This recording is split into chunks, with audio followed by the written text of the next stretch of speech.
Now for the Adjunct Faculty Association, Phil Jalowiec. Good evening, President Burke, members of the Governing Board, Chancellor Glasper, members of CEC, and guests. I have a couple of initiatives, more than a few, that were engaged in this spring, and I'd like to cover a few of those this evening. One of the things that I would like to point out is an accomplishment, the culmination of 15 months worth of process, basically under a directive from the Governing Board to simplify our manuals, and we've in fact published early this year the Adjunct Faculty Employee Handbook. It's a single policy set, hopefully from our perspectives, clearer and more consistent. It overrides previous formal and informal policies. It overrides contradictory policies, both previous, current, and in the future. And one particular aspect that I like is it's a buck stops here. Basically, it's the Chancellor's, it stops at the Chancellor's desk. It doesn't change without the Chancellor's approval, and basically asserts that adjunct faculty are employed with the district in a holistic sense under a same set of rules wherever they're engaged in teaching students. It recognizes the dramatic change. It's a recognition as employees for adjunct faculty 1 week before class start. This relieves a particularly painful tuition waiver problem we've had for more than a few semesters. It actually does a proper authorization for resource usage. In doing so, it still does not change any responsibilities of adjunct faculty and does not change any compensation. It asserts clearly that the adjunct faculty are indemnified for their activities on behalf of students and the college. And very importantly is we've entered into a very simplified acknowledgement process, which hopefully within a semester or two we can make electronic, and so there'll be no paper exchange relative to this. So this is a dramatic move forward, certainly from the adjunct faculty perspective. I obviously want to thank all the participants in this process, Ms. Jackson and her team, Jim Bowers, Phil Randolph, previous Vice Chancellor of Human Resources, the support of the Chancellor as well as Executive Chancellor Maria Harper-Marinick. It wouldn't happen without their support, and every college, both at the president level and the vice president of academic affairs, participated in this. So I think we've made a dramatic step forward, at least our perspective, and all the participants think so as well. So this is an accomplishment. Took a while, but we got there.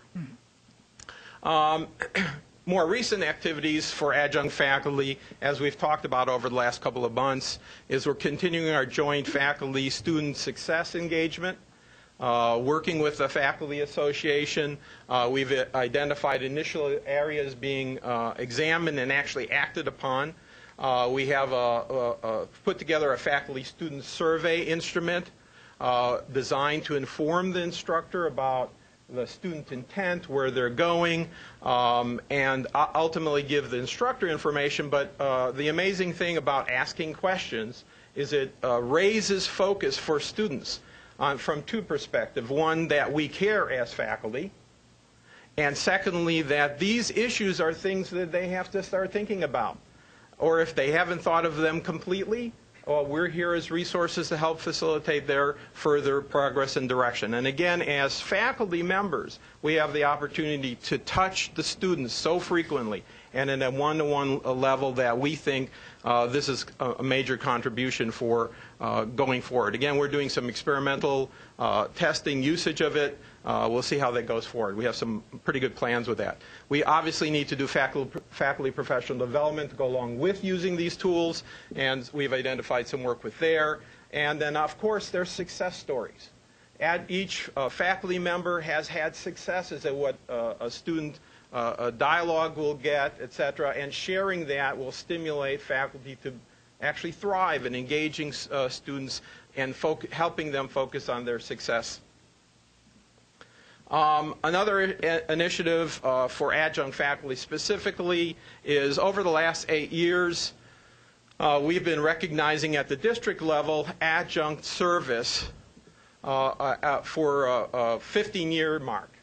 Now, this is the service of individuals who, it's an amazing job adjunct faculty have. They get to be rehired every semester. So we've actually had people who have effectively been rehired, voted of confidence 30 times or more. And so we at the district level appropriately have been recognizing that accomplishment, and then obviously the quality that goes along with that. We've had a lot of feedback from adjunct faculty. We said, well, you know, 15 years is a long time in today's job market. Shouldn't I get some recognition if I'm here for 10 years, which would be 20 votes of confidence, or 5 years, which would be 10 votes of confidence? And obviously, when everybody speaks, you listen, and we're carrying forth that message. And so you have the distribution, at least from the statistics we have, as to where people place. And it's clear that there's a fairly large population, percentage of adjunct faculty, who are 15 years, who are 10 years, and who are 5 years. And from our perspective, that recognition is totally appropriate. Previously, we've excluded MAT employees, PSA employees, etc., from the people who are recognized. Well, you know, they're Maricopa employees, so why would we recognize them as adjunct faculty? Well, they're adjunct faculty. If they work for another company, we'd recognize them. Why wouldn't we recognize them as adjunct faculty? So we've put forward this initiative. We're currently talking through with executive administration about it. It's been something that the Adjunct Faculty Association has been funding for the previous years, and we obviously would be glad to continue doing that. Another thing we've been doing, and it's been a kind of challenging thing, developing outstanding adjunct faculty recognition. We've been refining, and now are going to be pretty aggressively publicizing and using some very novel approaches to it, what the criteria are for an outstanding adjunct faculty member. Their pedagogy, their assessment, enrichment, development, professionalism. And I think everybody would be fairly intrigued to see the standards that we're going to encourage amongst adjunct faculty. We're going to obviously promote a broader recognition. It's been kind of a one per college process for many of the colleges, but we'd like to up the level, much like Rio Salado, who this last September recognized 30 adjunct faculty for their outstanding contributions to the Rio Salado success. And we think that's a level of recognition. It's about 3% of the population of adjunct faculty at Rio Salado that a lot of the other colleges should take on. And so we're going to help, we're going to try and facilitate participation in process from adjunct faculty. Last but not least, we're working at the district level for faculty professional development online resources. We do a lot of exciting workshops, content that basically calls upon people to go somewhere and be somewhere. And many times it's during the day. For most adjunct faculty, that's a barrier for participation. They might be available at nighttime. They might be available at the weekend. And so workshops are great, but they don't solve a problem when you're trying to get the right resources and this excellent content to over 6,000 individuals. So we're developing this content. We have set up an initial test of Adjunct Faculty Resources Portal. We're developing online developmental modules. Literally, what do we want each adjunct faculty to learn? And so we're starting to put that together and obviously set up a 24/7 access to this content. And then ultimately, in the longer term, when there's enough material, we'll actually set up professional developmental tracks. So you can serve what does a 15-year adjunct faculty need versus the 0 or first-year adjunct faculty. All of this activity is occurring in conjunction with the faculty development, the district faculty development coordinators committee. It's a subcommittee of that. The objective there is to leverage the available district-wide skill sets. We have a lot of talented people. And we want to avoid duplication of effort amongst all the colleges. If we coordinate our efforts, this is something that kind of you do with quote-unquote no additional effort, along with a bunch of adjunct faculty volunteers. So this is all complementary to what the College Centers for Teaching and Learning are doing, and we're very excited about moving this dramatically forward over this semester. So those are some of our top initiatives, lots of other things going on. Thank you for your continued support, and I appreciate your time. Any questions that I can answer for you?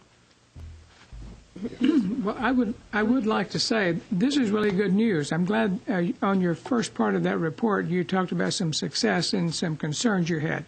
So the board's really pleased to hear about that. Great. We're making progress. Okay. Oh, ditto. You're wonderful. Oh. Our adjuncts are wonderful. I'm glad to be here to represent them. Thank you. Mm-hmm.